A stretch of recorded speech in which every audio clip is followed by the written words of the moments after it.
ब्राझीलवरून आलेली महिला पोर्तुगीज पर्यटक डॉ. सिंथिया झेवियर्स यांनी अजंठा एग्रो मल्टीस्टेट कोऑपरेटिव्ह सोसायटीला भेट दिली आहे।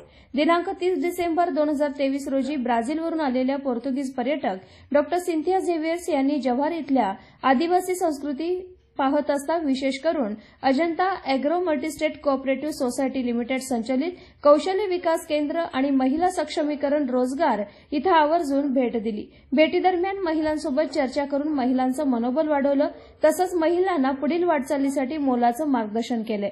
महिलांचे आणि संपूर्ण अजंता टीमचं धन्यवादही मानले आहेत। जव्हारवरून जहीर हमीद शेख यांचा रिपोर्ट।